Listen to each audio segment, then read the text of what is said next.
Electoral Board is sponsoring this event. I'm Jim Smith, and I have the privilege and honor of chairing the board. Our three-person board is court-appointed, established by the Constitution of the Commonwealth. And the members are Brian Mitchell is here. Brian represents the Democratic Party. Shirley Ammon is here. She's our vice chair. Brian is the secretary. He'll be the timekeeper tonight too. And he will go a 30-minute till 30-second remaining. 30-second remaining. And then he'll hit the gong.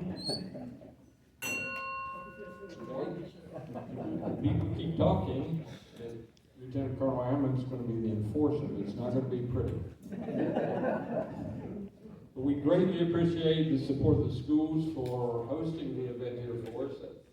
And thanks to Dr. Stacy Timmons especially for getting the setups, and for our registrar and her husband for getting the mics, getting the table set up as we need. We greatly appreciate that work. I'd also like to thank our two local press, Gracie Hart Brooks and her paper. She's the publisher of the Rapidan Review. Chuck Jackson, who is the publisher of the Piedmont Journal Recorder. Chuck is filming tonight. It will be posted later. So your friends who didn't come, or if you want a refresher, you can get back to it online. We greatly appreciate that. We greatly appreciate their work on preserving actively the First Amendment. As a result of the work of the press, Anne Lauren Eames, our registrar, restaurateur, prime softball organizer, and also organizer helping the board on this event, we thank her very, very much. And we are truly blessed to have her. In addition to the electoral board, we had prominent folks in the community, and Ed Hyde in the back, who chairs the Democratic Committee, and Anthony, who is not here. I don't think Anthony was able to make it. Anthony Jewett, who is the chair of the Republican Committee, and my friend and fellow Marine, Khalil Hassan, who you have seen him in the past if you've come to forums. He has organized and sponsored and run many forums under the auspices of rural Madison. So thank you for all those for helping with the questions, and especially for the advertising and getting the word out. The questions we got tonight and the questions we got through our email account that we set up has been very, very helpful. It was difficult, but we did find a grouping of subject matter, and we think that we've been able to put the questions together so that we'll get meaningful answers that will be helpful to us all in deciding how we're going to vote. And as you know, early voting started Friday today, so tomorrow will be the third day of early voting. We had a random drawing as to see who starts first. The candidates will be seated in the order they appear on the ballot. But we had random drawings to see who will speak first on the opening statement, which will be 2 minutes, who will speak first, and the order in which the candidates will speak to the questions. They will be allowed 2 minutes per answer. And then for the closing, there's also an order that our Commonwealth's attorney, the Honorable Clara Severi, who was kind enough to moderate this event, we'll call those names out and let us know. Again, thank you so very much. Thank you to my wife for helping keep me straight on getting water and tablecloths and pencils and paper and everything else. And her experience in doing these in the past as well with the American Legion Auxiliary. So it's right, if we live long enough, we will all get to work for Oklahoma. I wish. I wish, yeah. If we all get to live long enough, we'll be able to work for this young lady. She's going to be monitoring and handing the questions to us. All right? We're good. Thanks so much. All right. Thanks. It is a lot more fun to be on this side of the questions. Sorry to my friends. All right. We are ready to begin. So without further ado, Mr. Jackson. We're gonna try to make. Yeah, I do well at microphone. I am Clay way, Jackson, I am the only person that's not on the ballot. I am a write-in candidate. Certainly would appreciate you checking the box and writing me in. I have been doing this for a while on the Board of Supervisors. I think I've done 12 years. That means I've turned 30 and 40 while being on the board. I was thinking about what I wanted to say, and I can make you a bunch of political promises that are never going to come to fruition, but I felt like just telling you my philosophy is where I'm at. I believe that everybody gets a fair shake in front of the board. Everybody that comes in, they all get the same response, open minds from everybody that's on the board. Doesn't matter how long you've been here, what your family name is, how much land, none of that matters. Everybody gets the same fair shake. Transparency is paramount. It has to be in government. The documents that government puts together are used by you all, the people, against the government. It's the way it should be.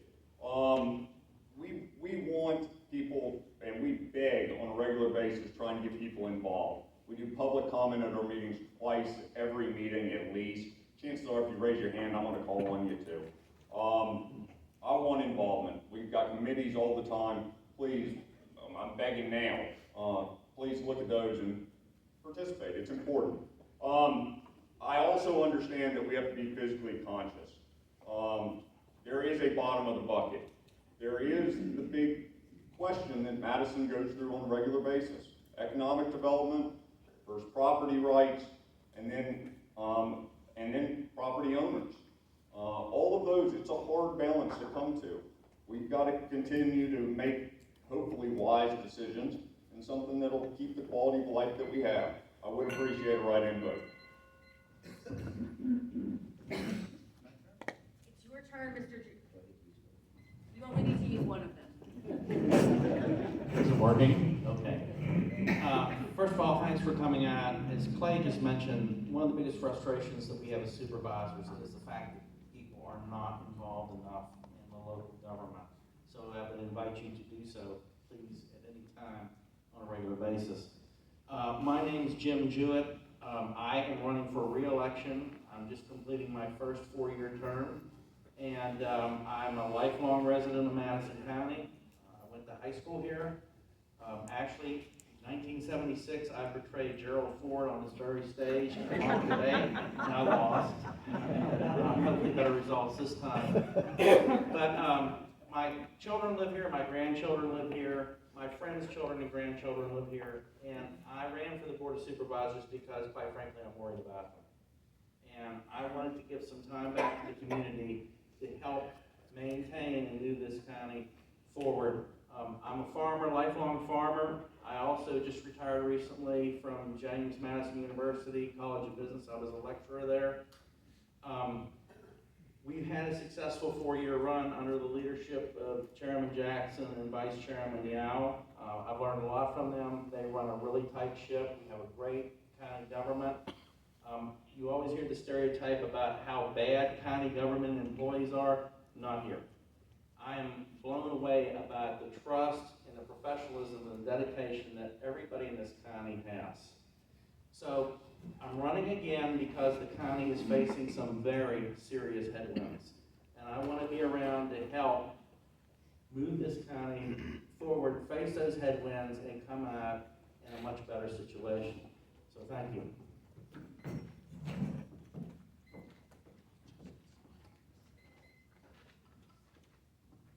Okay, and then next we have Mr. Snider, and I'm going to trade microphones. You're good to go. Hi there, I'm Mike Snider, and I'm running for Board of Supervisors.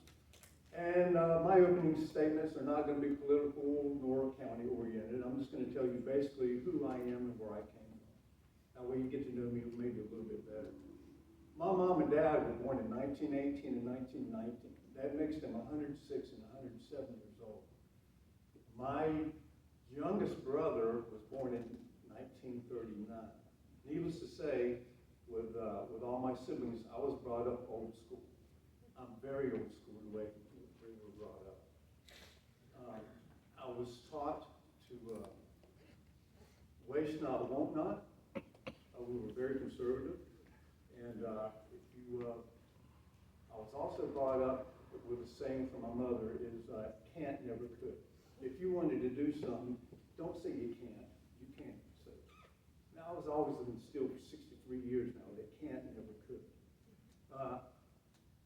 So after that, let's see, I went to high school. I got out of high school, went to my Aerospace Institute, graduated out of there, went into the Navy, where I took more extensive Navy electronics for 6 years.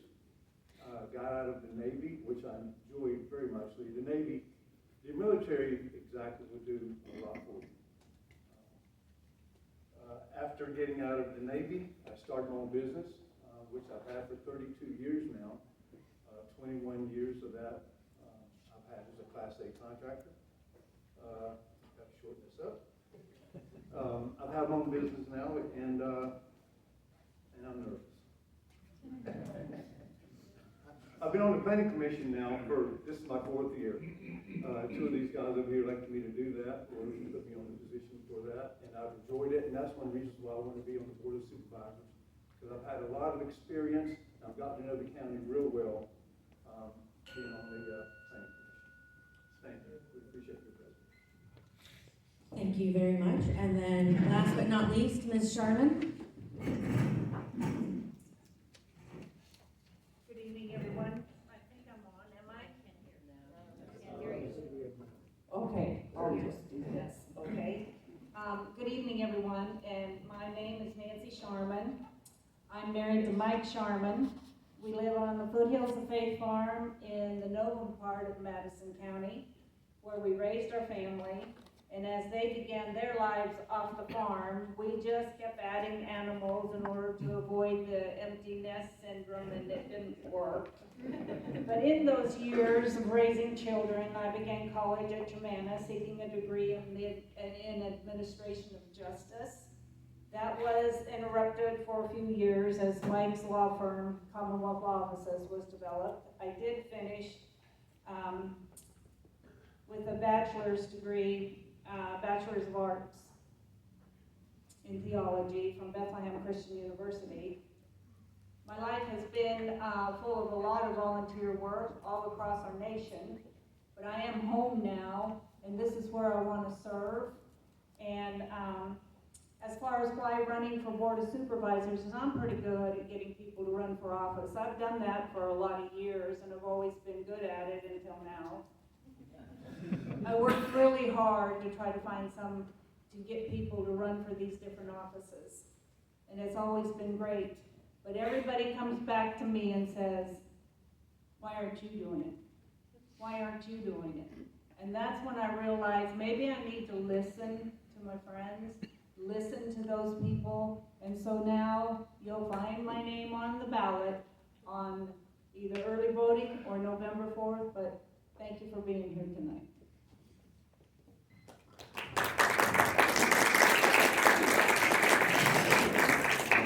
Thank you very much. Thank you very much. And now that we've gotten to know everyone a little bit, Mr. Snider, the first question is going to go to you first. What are the top 2 issues that inspired you to run for office, and how do you plan to address those?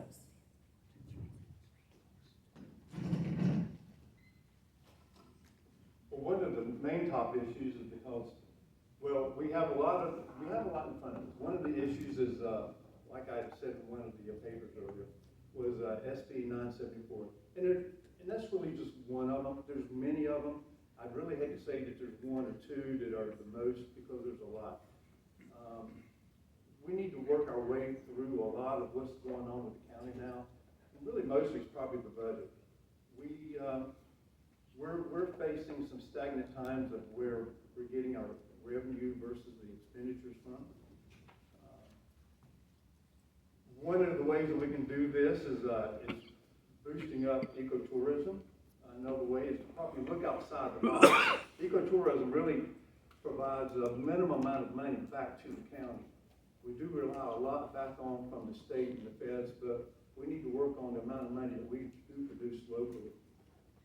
And that would be through other businesses coming in, whether it be I personally think that we need to get in here and think really aggressively in getting larger scale business. And that doesn't mean we want to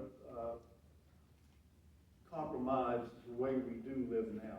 That doesn't mean we want to compromise the way the natural beauty of the county is. I'd like to preserve it the way that it is. But I think at the same time, we need to think outside the box and get, I'm kind of get to us, got my 30 seconds here. I can go on with this forever. But the SB 974 is a bill that's taken away a lot from the general public. The bill takes away your rights as to know what's going on with site plans and such things as that. And taking away stuff from the Board of Supervisors and Planning Commission. It's all getting relied down to one person, and that's a board designee. Thank you very much, and if you could hand the microphone to Ms. Sharmin.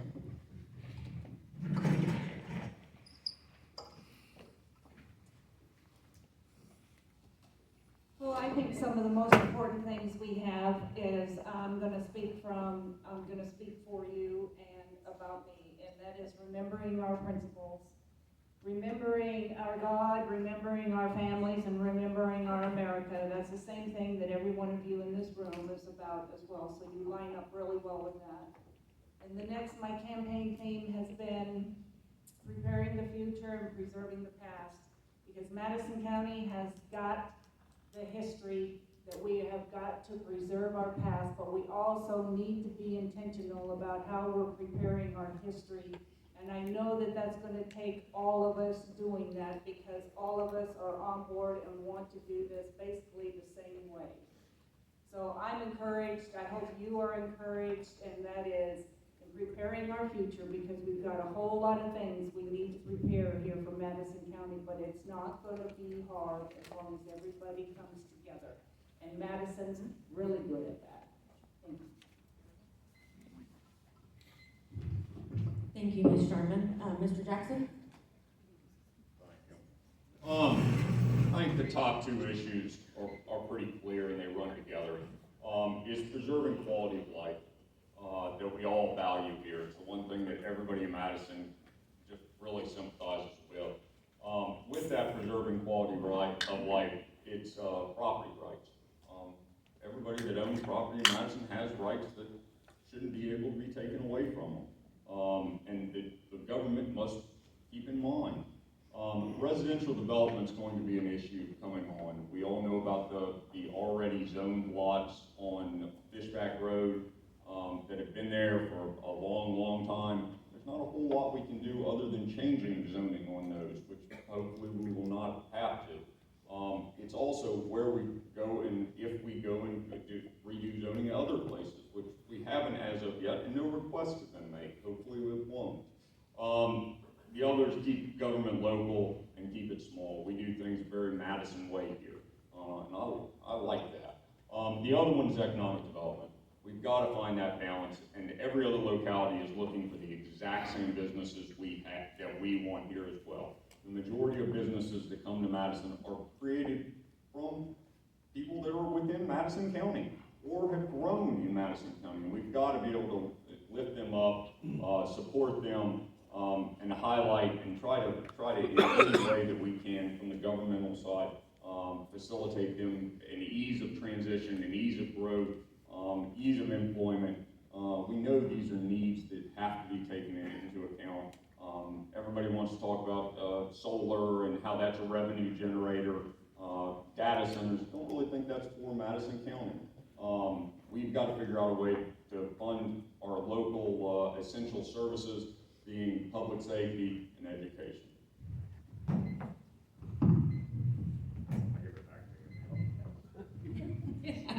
We'll get it sorted out by the end, I promise. Mr. Jewett, that's yours.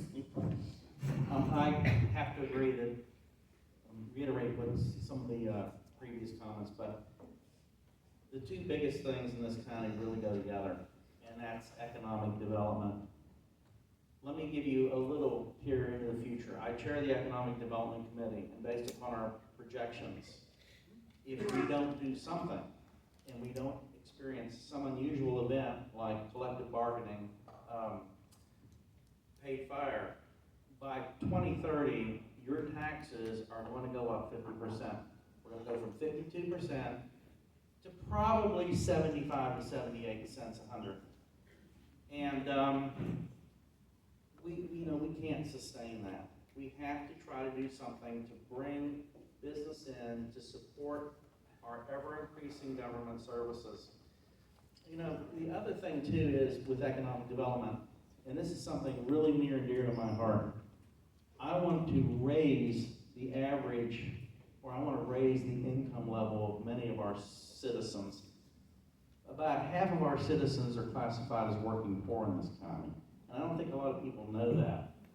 Statistics are very misleading. I know I've taught statistics. If we look at an $82,000 a year household average income, that's the average. We've got a lot of folks that are below the poverty level. The other big issue that we're going to face, and this is coming from the state and federal government, are going to be future funding. The state and federal government supply almost half of our funds for operations. In some areas like schools and the Virginia Public Assistance, it's well over half. And there are going to be some things that are going to happen at the state level with Medicaid, with SNAP, and that money is going to end up being drained away from localities. So that's what we're really looking at on the board, is how do we deal with retaining local control and moving us forward. Thank you. Thank you very much. Ms. Sharmin, we're going to start off with you with question number 2. As allowed by the Code of Virginia, Madison County adopted zoning ordinances in 1974 that promote public health, safety, and welfare. And the goal is to align with broader planning goals and to further classify land into districts and regulate land use, building size, location, and natural resource excavation. The question to you is, do the current ordinances adequately regulate land use and property rights within those land use categories? And if not, what would you change in order to do so? Could I have different questions? I wish.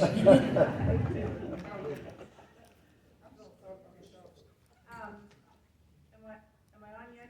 No, I can't hear back here. Okay, now I am. Okay.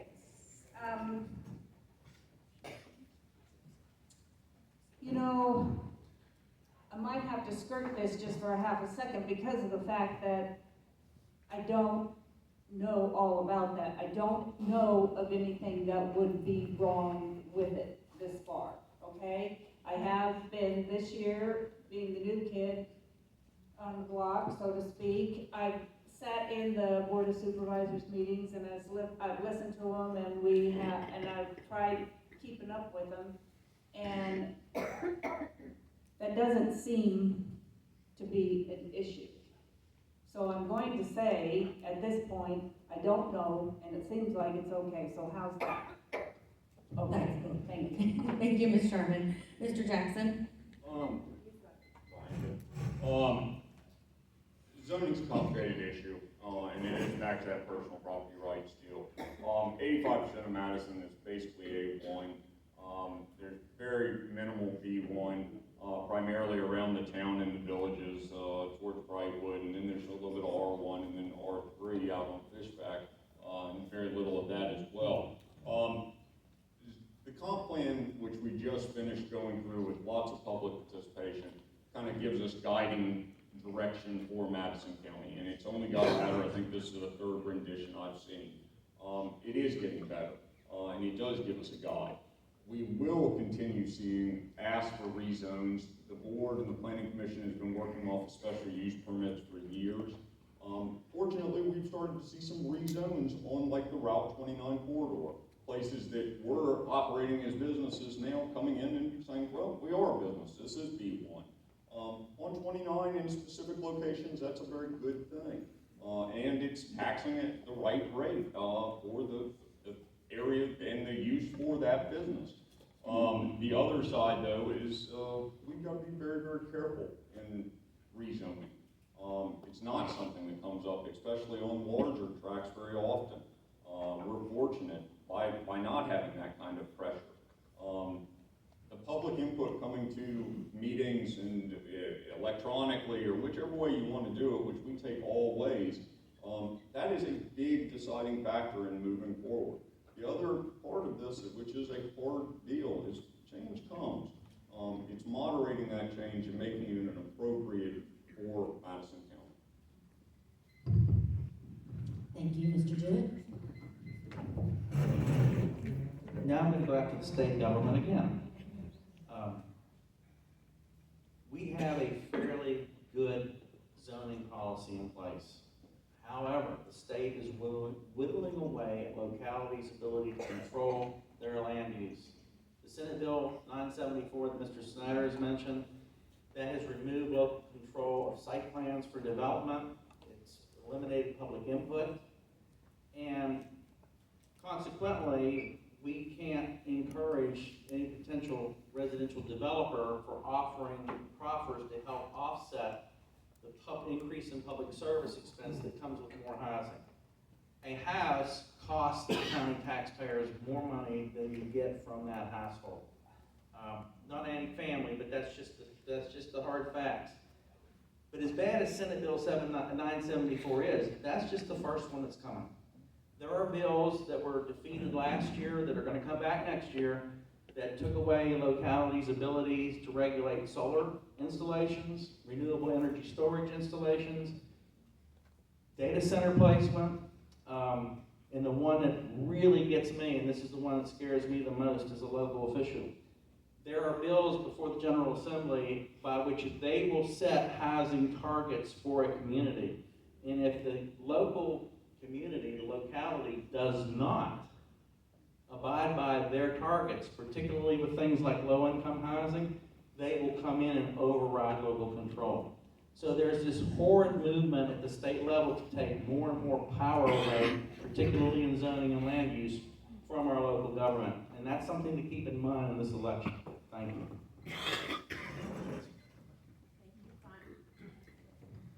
Mr. Snider? Being on the planning commission, I've seen a lot come through here in the last 4 years. We've had several instances where I think that we've gone through and had to redo some of our ordinances to allow for different zoning to go through. For an example, we have a home occupation ordinance that we have redone. And in my opinion, a lot of that still needs to be redone. There's one of these things in its home occupation. If you've got 2 people or less in a home occupation, you can have it there. But there's one little catch clause in there that if you have a 5 horsepower engine running inside of that, you can't do that anymore. So I think that there's a lot that needs to be re-looked at. There's a lot in there that I think that needs to be revamped. I think if we find things that need to be redone, like I said, back in 1974, these zoning ordinances were created. A lot has changed in this amount of time. And I think that we need to change some of them with the new times. And I think there's a lot to be done about that.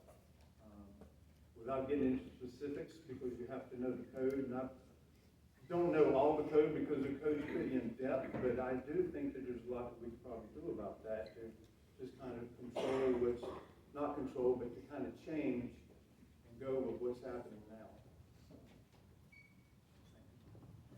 Thank you very much. Mr. Jackson, the third question starts off with you. At a recent county-sponsored town hall, concluded that unless we diversify our tax base, Madison residents are facing unsustainable property tax increases. As a result, what actions should the county take to attract new businesses and industries to broaden the tax base, and what new businesses and industries would be compatible with the rural character of our county?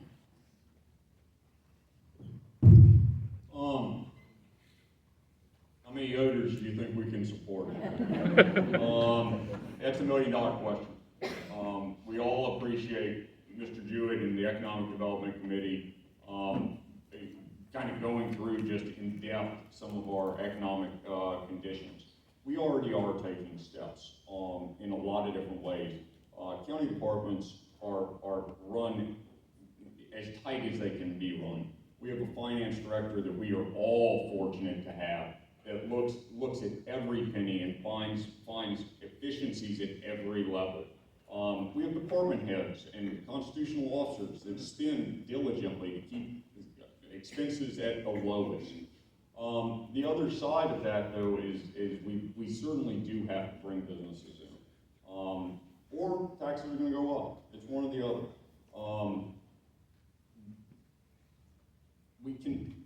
The question that I've been asking everybody, because we have public hearings, and this is the thing that nobody really wants to hear. Every public hearing we have citizens come and just shoot at every business like crazy, in any kind of change. That's fine, but unless we approve some things, and it's on the back of everybody that owns property. We must diversify, we must find businesses that can do it. We all want to talk about higher paid jobs, that'd be great. It's a challenge finding businesses to come in. Working with local businesses is always a pleasure, and to see these people that put in their hearts and efforts and everything, anything that we can do to facilitate that is a big one. We hired a zoning administrator a couple months, or probably over about a year now. The question I had for him is, when people walk in your office, what do you say to them when they walk in? And his response was, "Hello, how can I help you today?" That is the attitude that we must have from government and working for the people that employ us. Mr. Jewett, I'll let you use this one, I promise. I know, I want to do something. Whichever one you want. Okay. As I mentioned and Clay mentioned, I chair the Economic Development Committee, and it was specifically created to look at what we can do to expand the tax base. We did our first iteration this summer of research, and that included extensive research into data centers, including visiting data centers, studying, talking to experts, developers. The conclusion is that Madison doesn't have the power, and it's probably something we don't want anyway, because again, we have to balance the development with retaining the character of the county. Now, these things can bring in huge money, but I don't want my eggs in one basket. If you look at Loudoun County, they get most of their revenue from data centers, but their property tax is still 80 cents per 100, because the more you develop, the more people come in, the more your costs go up. We've looked at various other options. The Commissioner of Revenue came up with a profile of different businesses. For example, if you had a large manufacturer, you could get about $67,000 a year revenue on machinery and tools tax. That's not including the real estate value. A large convenience store, something like Sheetz maybe, you could bring in about $27,000 a year plus the property tax. But I think what that's reiterated to us is that the fact that we have to try to maintain a balanced approach to economic development. I hope we get a chance to talk about the schools, because unfortunately one of the inhibitors to businesses coming here is the fact that our school system is not performing as it should be. Okay, I'll leave it at that. Even on that. We'll end on that positive note for you. Mr. Snider? Big subject. I think one of the biggest hurdles that we have in the county as far as getting new business in and keeping it in our rural community is, we all love the phrase NIMBY. We all need this in here, we all need more businesses, but nobody wants it in their backyard. Nor do I want it in my backyard, but at the same time, we need it. For example, one of the things that we just passed over here on Madison Hills, everybody knows about that. And I had, during that was going on, or right after, I had a lot of people come up to me and said, I'd rather pay more in property taxes and real estate taxes than for something like this to come around. Well, you can't keep doing that. You can't keep doing that, or the property taxes, as I mentioned before, is just going to get out of hand anyway. So we need to keep looking at different avenues of getting these other businesses in here. I suggest possibly we look at maybe in an industrial park. We've got extra property over here on Shelby Road behind where the animal control and the transfer station is. We might could do some kind of a development there.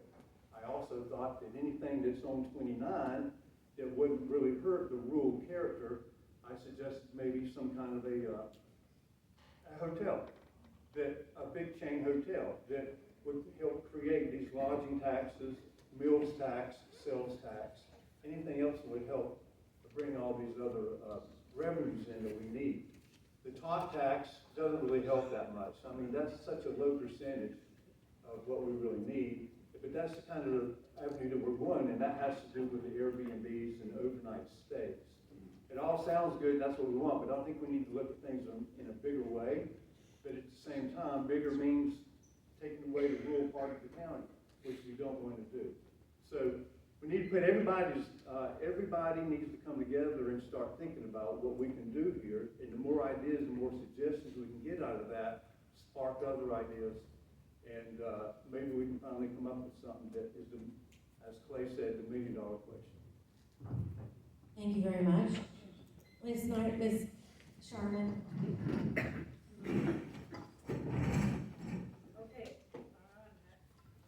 Okay. You know, I've heard that this same question, okay? Preparing the future and preserving the past. And I've heard that there's 450 small businesses in our Madison County. I don't know about all those 450 businesses and where they are and what they're doing, but what I do think Madison County could prosper from is looking at those small business, figuring out how can we help them, how can we have them grow, how can we embolden them in what their dreams are so that they can actually get their business going. And we as Madison people need to be shopping as much as we can within our own county instead of always going elsewhere. And then a really good example that I'm sure everyone knows about, but I'm really thrilled about, is that Mountaineer Cafe that Lauren Ians and her sister have redeveloped, I guess is what the word would be. And how exciting is that? Because that encourages the county, it encourages the kids, it brings money into the county because let's face it, there's only so many places to eat, but also the food's really good there. And so I'm just saying that's a great example of how she's doing that. And so let's dare to dream, let's build our county so we can preserve our past as well. Okay. Thank you, Ms. Sharmin. All right, Mr. Jewett. I'll go first if I can use your microphone. I will let you use my microphone so you can go first. Do you want to hear the question first? Now, this question is just for you. Not really just for you, but it's what you asked for. According to the Census Bureau, the average expenditure per public school student in Virginia is $16,098. Madison spends $16,664 per student. Our U.S. News ranking of America's high school puts Madison County in the bottom 20% of Virginia high schools. Is our ranking acceptable? And if not, should the Board of Supervisors play a more active role in bringing about necessary improvement? And if so, what does that look like? What is that role? Well, first of all, that's not acceptable.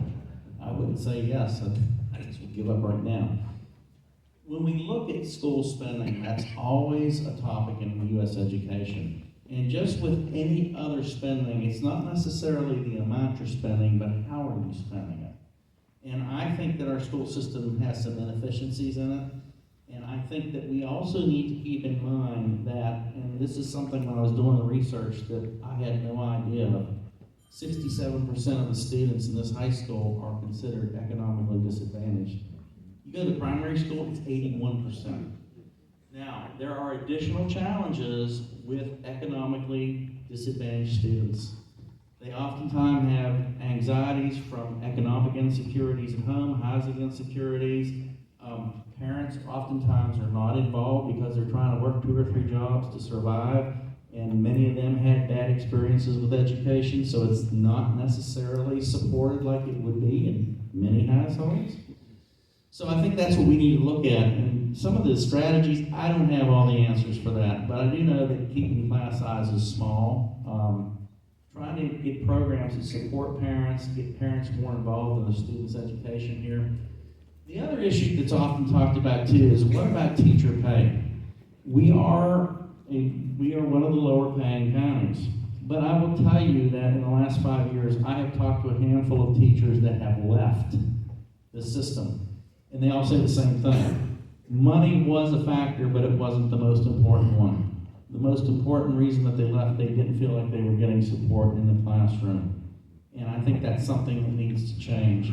But, looking at our percentile ranking, if you look at Orange County, they spend about $400 less than we do per student. And they're at, I think, 69. So the money is not necessarily always the answer. And I hope the new school board is able to come in here and do some analysis and get the school system back on track. Thank you. Thank you very much, Mr. Jewett. Mr. Snider, are you ready? Ready. So one of the good things that I've heard recently about the school system is, You have to ask them. See you I gotta get closer to me, okay, I got it. So one of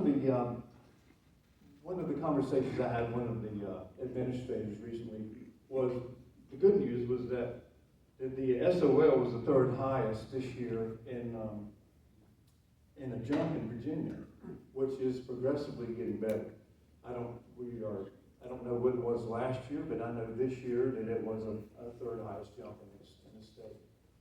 One of the things that apparently that was needed mostly in the school system was an increased pay and salaries for the teachers, which also builds morale, and morale builds everything else what the students have. I think that the school system had to hire 19 new teachers this year.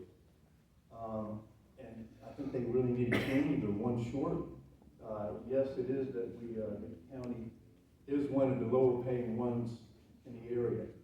I think they're all competing over the same pool of teachers. And when you're paying the teachers less than what the other school systems are doing in the area, that might be what you end up with. One of the other problems I have, where I found out for the school system, is having housing for the teachers. There's not enough housing to get the teachers, to bring them in from other places to get the jobs. What we can do as far as the answer to the question is that what we can do as a supervisor position is, I don't know. I mean, I'm hoping, like was said earlier, that the new school board can come up with these decisions and come up with that on their own. As far as that, we're going to have to take a look at it, and once again, get some more ideas from other people, and see if the board of supervisors really needs to get involved with that. Thank you very much. Ms. Sharmin? Did you turn it off? No, still on. Anyway, the school system is something that's very near and dear to all of our hearts, right? And I do have to commend the school board because I think that they have done a fabulous job for these last 4 years, and I'm really thrilled with that. The last school board meeting I went to just a few weeks ago, when they showed the stats up on the screen, it said that we, as Madison County, were almost at 50%, and Virginia was at 50%. Now, 50% doesn't work for any of us. That's not what we want, and so we will raise that, but that's also been raised from when the new school board had taken place 4 years ago. My suggestion would be, more concentration. It's been confusing for a while in our school system, but more concentration on the reading, the writing, and the real arithmetic without the iPads, without those other things, just reading a real book doing math out of a workbook, and being able to learn cursive. I think those are important things that we need to have. We also need to have that drilling. But one other good thing that Madison County has done a few years back, hired a reading specialist for the 2nd to 5th grade classes. Those are good, progressive things. Also with our high school, we need to think about the dual enrollment that we have with that. So these kids can be doing other things in their junior and senior years, pushing forward so that going into that college, shorter time spent in college, or all these different entities that they might want to develop. Let's not give up on our kids. They're great. Let's hold on to them. Thanks. Thank you, Mr. Jackson. I don't think this is just a Madison issue. I think this is a rural America issue. I think it's biased. The percentages are biased by more urban areas spending too much and wasteful spending. I've been coming to school board meetings for 12 years now. I think I've missed a total, it's gotta be like 7. 4 while I was running for delegate, and then 2 when I was deathly ill. I am involved in the schools, and I'm watching what the schools are doing, have a good working relationship with the superintendent and finance director, and have in past boards, and some right now with the current board, look forward to it in the future.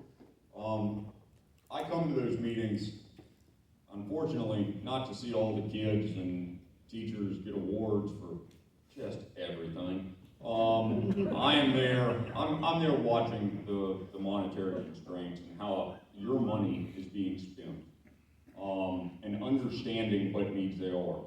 SOL scores are going up. It was presented at the last meeting. That's encouraging. SOLs are not just the sole metrics that are used to judge schools.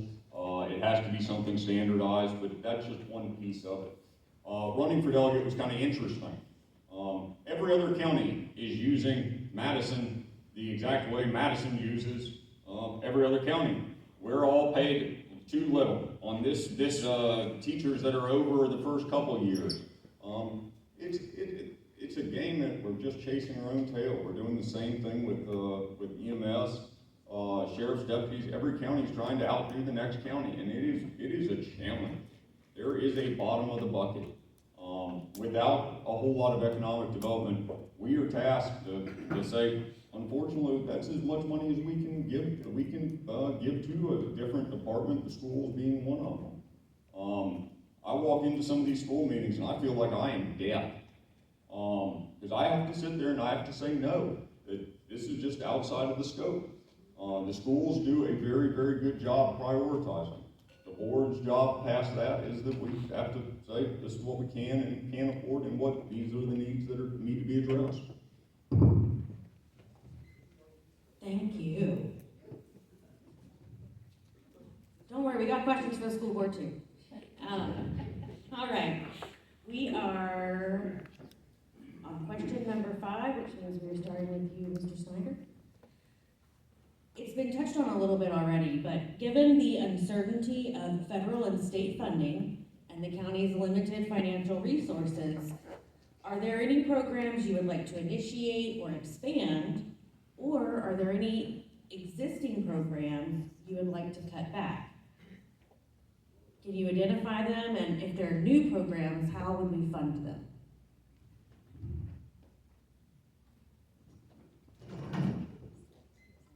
I assume they're talking about revenue for the county. Yes. So, programs for the county. I don't know really any programs that we can really expand on. I could initiate some other things, like just building upon what we have, going through and making sure that everything is budgeted correctly, that we're gonna spend the right amount of money, we're gonna receive the right amount. To be quite honest, this is not in my wheelhouse.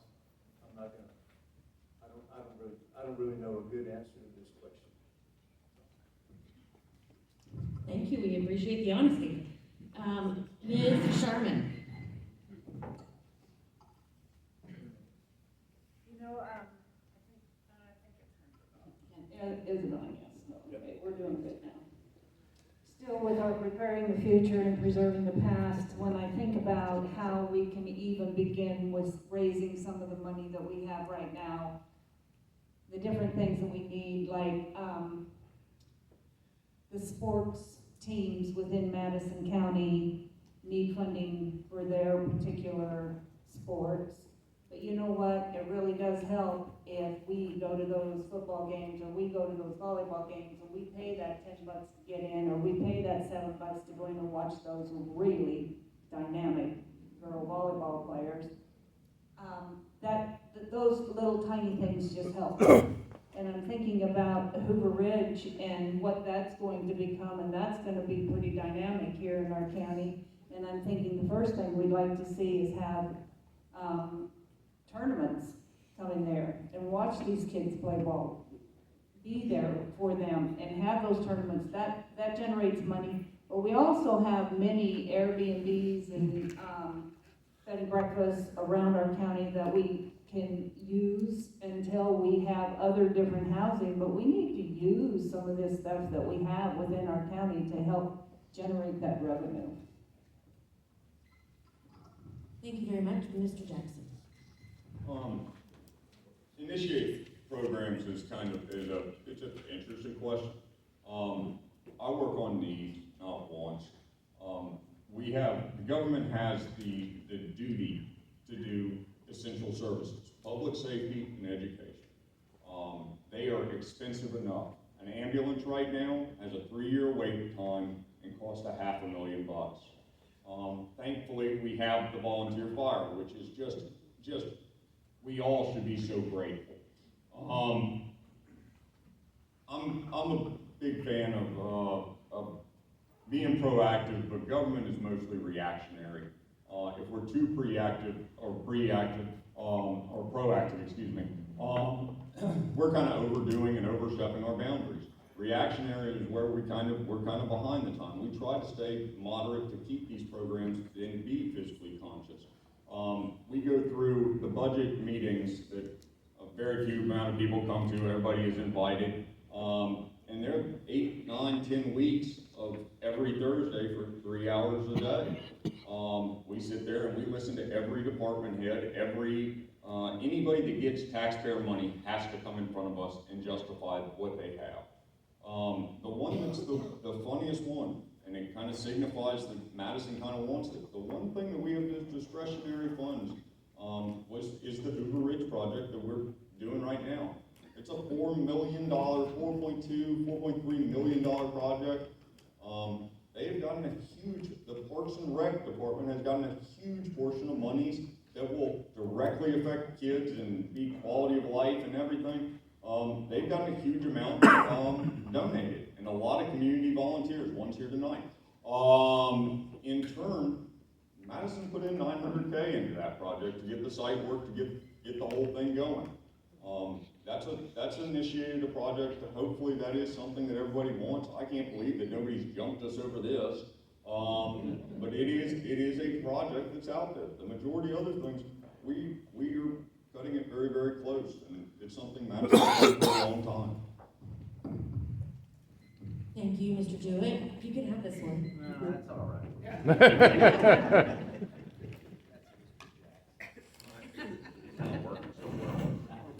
Okay.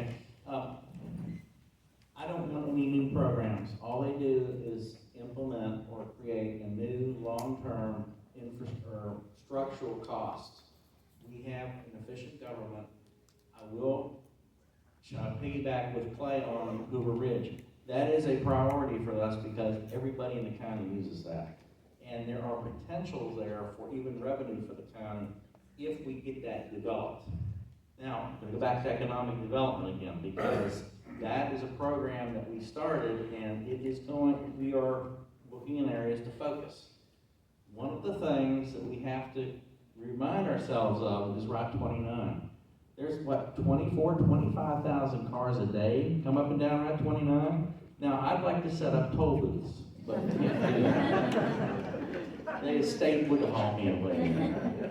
But there is no reason why we can't smart and implement smart development on the 29 corridor to snag even a small percentage of those passerbyers and get them to come and spend money. I don't know whether the restaurant, convenience store, gas station, Yoder's, whatever. But I think that's probably where one of our economic development gold mines is how can we harness and get all of that money that flows through. I'm starting to look at every car that goes up and down 29, figuring out how much money they have in their pocket. That's pretty bad. I probably have to stop thinking about it. But again, you just can't keep spending money. And you know, one of the problems with government is that one of the answers that you often hear at every level is, we'll spend more money or we'll hire more people to solve the problem. And that never solves a problem, it only creates more. Thank you.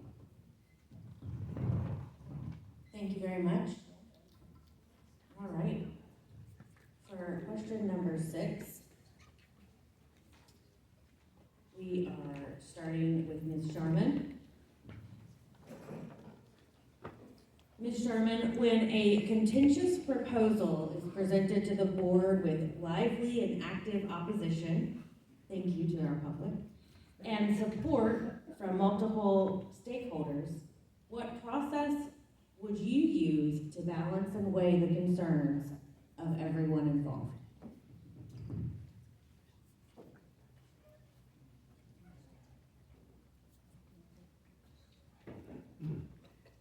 Oh my goodness.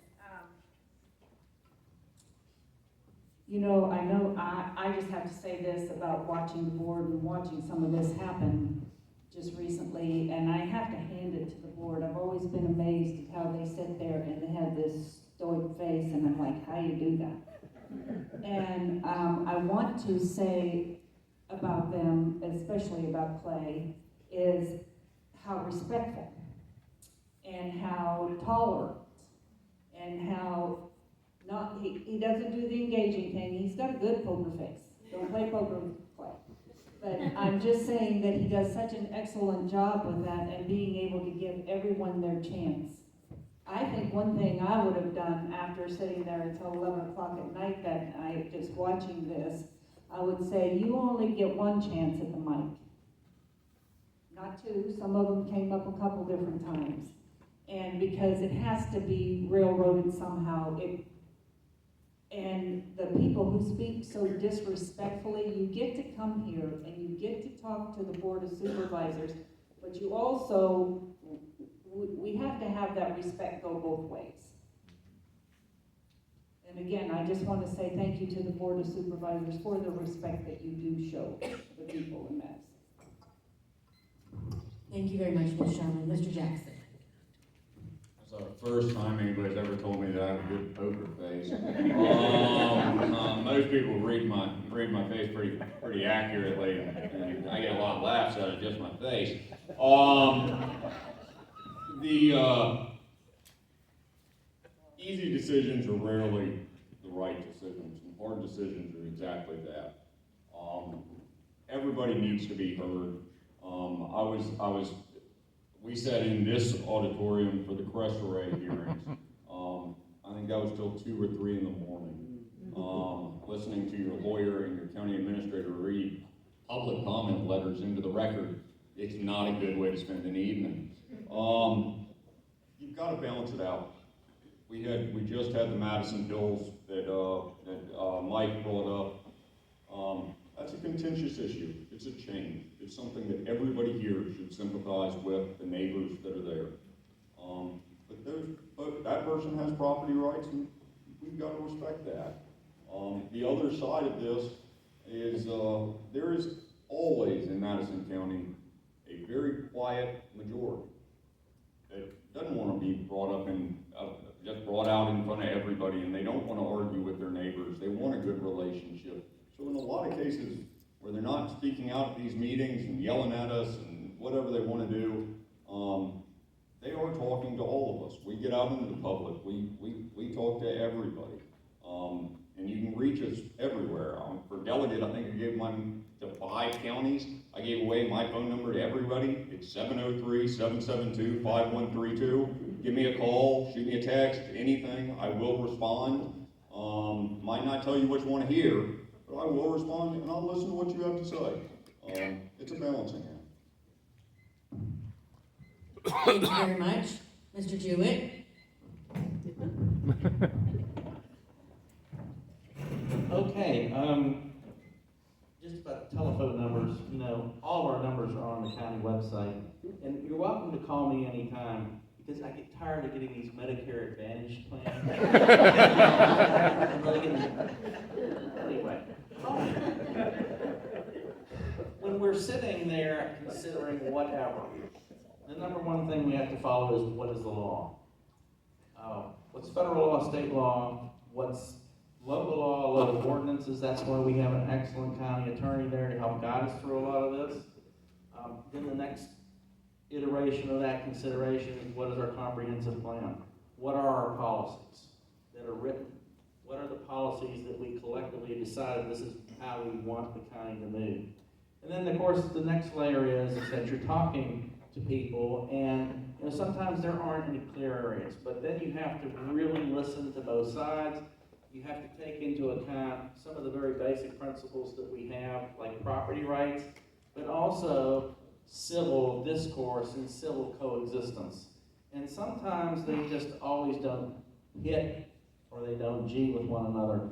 But listening to people and just following the law, following the policy, it makes it a lot easier, and it certainly makes it a lot fairer for citizens. And I want them to know that the current board, we really follow that practice. Thank you. Well, back to what I've just heard already. We all need to be heard. As board members and commission members, we can say what we need to say. We also need to hear what everybody else is thinking, what they need to say. We do hear repetitiveness. It would be nice when we come to the meetings that when they become in the second or the third time that we've heard the same people say the same thing. It would be nice just to move on to a different subject. And thank goodness we have started implementing a 5-minute time limit. We've used that several times because it does get rather lengthy. But we all still need to be heard. Even if this becomes down to, like Clay was saying, call us on our phone. Let us know what you're thinking. I was stopped several times at the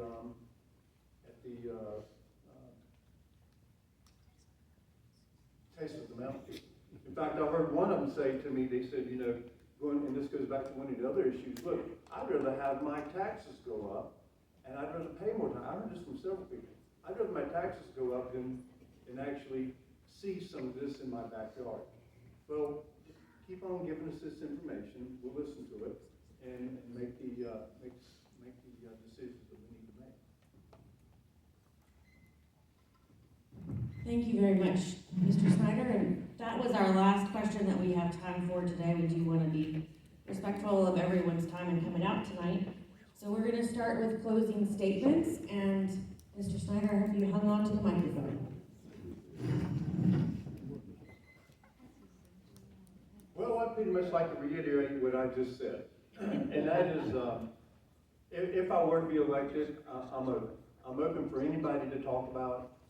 It is hard to bring all these issues into a 2-minute answer. I'll talk for a half an hour. I can get really long-winded. I'll talk for a half an hour and listen to everything you got to say. I'll ask you a lot of questions because I'm good about asking questions, and I want to hear what you have to say back about it. The more we get from people, the more ideas we get, the more better decisions we can make. I think this all comes back once again to listening to everybody. Nobody up here has all the answers, and the more we can work on getting public involved, I think the better.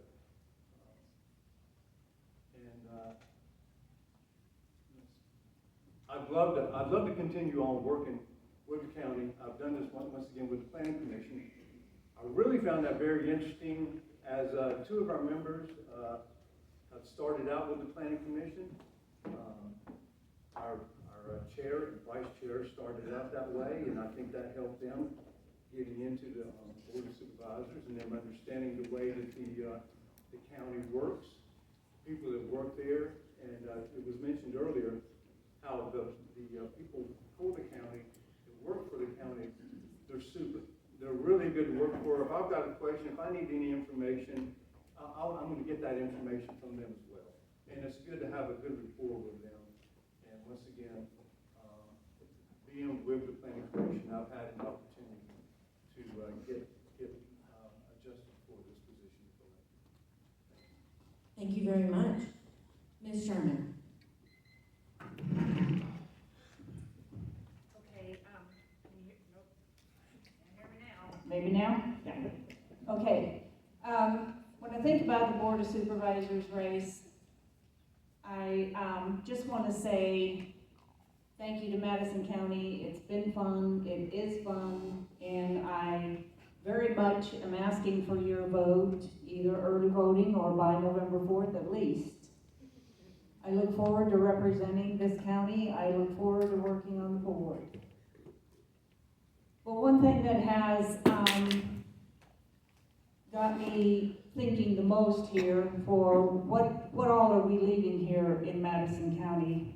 I can't help but reflect on how volatile life is, and then it isn't, which has been so blatantly evident in these past 12 days in our nation. And as Erica Kirk said, we are guardians, we are encouragers, and we are preservers. Be virtuous, she says, and guard your heart. And her following words were how I will choose to serve. Choose prayer, choose courage, choose beauty in this Madison County, choose adventure, choose family, choose life, choose faith, and choose Christ. We're talking about a revival in so many different forms for our Madison County when we look at that list of 8 different things. We begin by implementing all of these choices in every topic we've heard about tonight. So as we, as Madisonians, prepare for the future and preserve the past, thank you, Madisonians, for making Madison great again and again. And thank you for making Virginia great. And thank you for making America great. And in this closing, I just have to say, let's roll, Madison. Let's roll. Thank you, Ms. Sharmin. Mr. Jackson. I've made the joke for years that I'm doing this job because of the money. It's good. The real reason is a little bit different. Everybody knows I drive around a real dirty Jeep with a dog and it's normally swerving. I wave to everybody. Everybody waves back to me. Everybody comes and talks at public meetings and they say, I'm from Rochelle, I'm from Novum, I'm from wherever. Y'all are neighbors to me. I look around this room here and it's like an absolute privilege of mine to be able to represent people that I know well, and I know a lot of people in this room. It is a privilege for me. We have a Madison way. I think I've got the Madison way down pretty well. I am a farmer, and I practice hopefully a little bit of common sense, except when I'm swerving. I would appreciate your vote. I've been told to ask, please check the box if you do feel that you can write my name in. Clay Jackson, not hard to spell. I really would appreciate your vote. Hopefully I've served you well over the last 12 years. I'd like to do another 4. I don't see Madison as really a political type of place. It's just doing the right thing. Thank you all very much. Last but not least, Mr. Jewett. You were excited, I know. No, he has to go now. Oh, He's already gone. You are oh my last. goodness. Safety freeze is closed too. Every March, Waverly Elementary School has what they call Heroes Day. And they invite local EMS, law enforcement, local officials, and they give us awards of appreciation. This year they did something a little different. They had the entire school come to the auditorium, 300 kids. And as they were filing in, sitting down, I was amazed at how well behaved they were. I was astonished. Principal Reeves and her staff had that event down. They had it orderly. They had those kids there. They were engaged. And you know, when you get my age, you start to have more of these reflective moments. And I'm sitting there thinking, I'm looking at these kids. I have a granddaughter there now. Are we doing right by them? What kind of future are they going to have, whether they stay in Madison or they leave Madison? Are we providing them with the tools they need? Are we providing them with that county that not only is good for us today, but for them tomorrow? Change is here, and we either manage the change or the change manages us. And if it manages us, I can tell you we're not going to be too happy about it. I don't want anybody's child in the future to always be on the outside of the house of prosperity looking in and never being able to go. I want to be able to them to open that door, have the education, have the tools, have the opportunity to open that door and go in and enjoy the prosperity that we have. I feel like I have unfinished business with the county. That's why I'm running for re-election. And I humbly ask for your vote so that we can together continue on the path moving this county forward. Thank you very much, and may God keep blessing Madison County. Thank you. Thank you, and thank you all very much for standing for office and agreeing to hopefully serve. We wish you the best of luck on November 4th. If you could bear with us, we'll take a brief little intermission while we switch out our Board of Supervisors candidates for our school board candidates. And I will ask Mr. Mitchell when we're done if you can hit the gong to get everyone's attention. So.